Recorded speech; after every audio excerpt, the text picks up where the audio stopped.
Welcome back. I'm Dana Bash in for Jake Tapper. Donald Trump said this week he expects a riot if the nomination is handed to somebody else at the convention in Cleveland. And the Cleveland police seem to agree. The department is seeking to buy 2,000 sets of body armor and batons in preparation for the July event. Is this weekend's violence at Trump rallies a preview of what's to come at the convention? Joining me now is Reince Priebus, chairman of the Republican National Committee. Thank you very much for joining me. I appreciate it. Let's start with... Good morning, Dana. Good morning. Let's start with that violence at the Trump rally in Tucson, Arizona yesterday. That happened. There was violence in Chicago. Is this the image that the Republican Party wants to project in the country? No, that's not the image, number one, that we want to project, but it's not the image that we are projecting. It's an image that I think has been out there, unfortunately, at some rallies, but I think both the campaign side from Donald Trump and everyone else involved has said that violence is not the answer, and it isn't the answer. And so I would say to leave these things up to the professionals. And as far as your comment about the Cleveland the city and the police department, they were planning on buying those things far before any of this became a topic. So they're prepared. Each city gets $50 million in security money, and I'm sure both Philadelphia and Cleveland are going to do all of the preparations necessary to ensure a safe environment in Cleveland.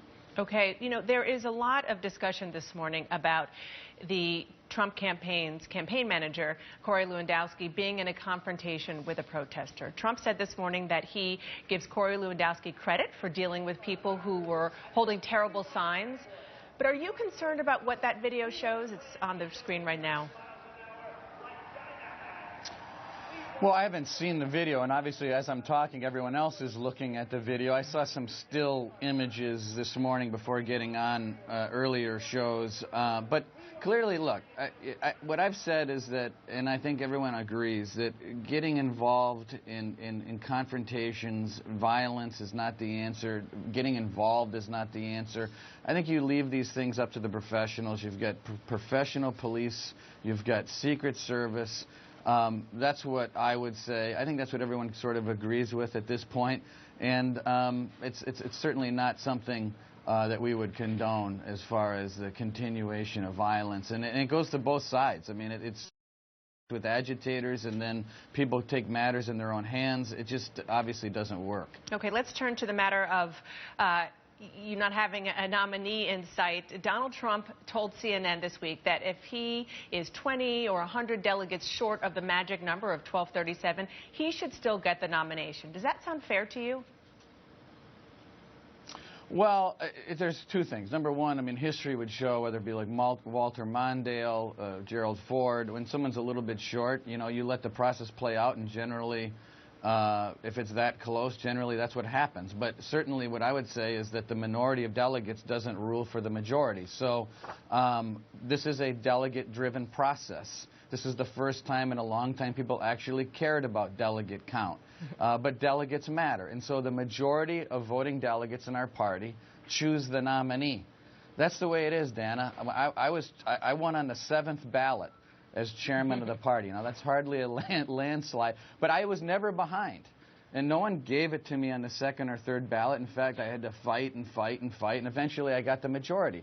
That's how it works. And so the votes that happen in the states enfranchise the delegates to go to the floor and vote. So no one's disenfranchised. In fact, they're empowered by the delegates that they receive, but they have to have the majority. Well, I'm glad you mentioned that, because one of your committeemen, Curly Helgeland, said this week that it is the party, not the voters, choosing the nominee.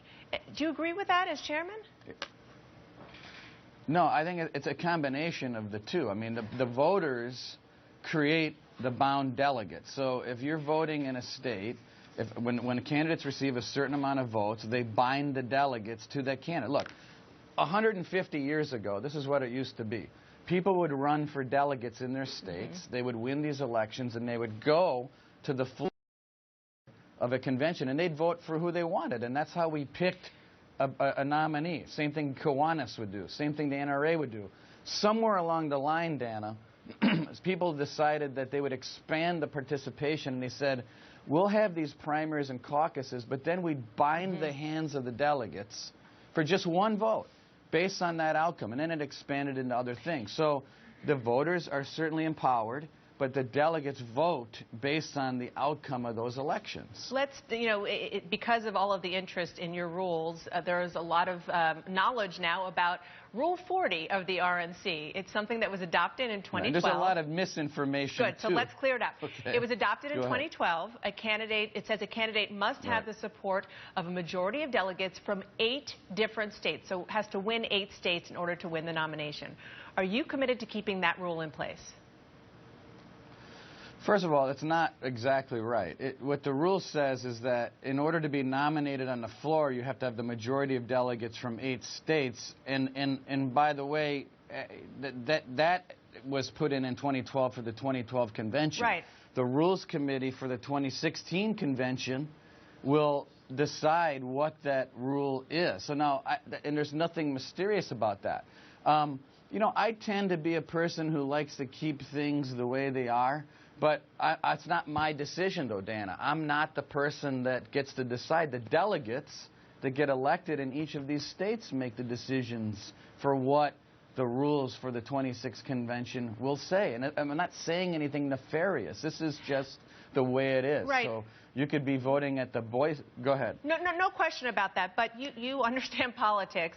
And then there are rules, and then there is perception. And given the environment out there right now, do you think it's a bit dangerous to change the rules, even if it is okay, even if it's sort of legal within the party boundaries? It certainly will look like, potentially, like things are being rigged one way or another if and when the rules are changed, given the environment. There are always risks to every decision that you make, but there will always be a perception problem if people continue to not explain the process properly. So the 2012 Rules Committee writes the rules for the 2012 convention. The 2016 Rules Committee writes the rules for the 2016 convention. Are you trying to say that the Rules Committee that was made up of Romney delegates should enforce the rules for the 26th convention, which will largely be made up of Trump-Cruz delegates? I mean, that wouldn't make any sense, would it? I mean, that's what I don't understand. This is very simple. The delegates get elected. The delegates fill the slots on these different committees, and there's many committees. There's platform, rules, credentials. Those delegates make the decisions on the governance of the convention that they're a part of. That's really simple to me. Thank you, Mr. Chairman. Appreciate it. Sounds simple to you, but it's going to be something you're going to have to explain over and over. I appreciate it. And as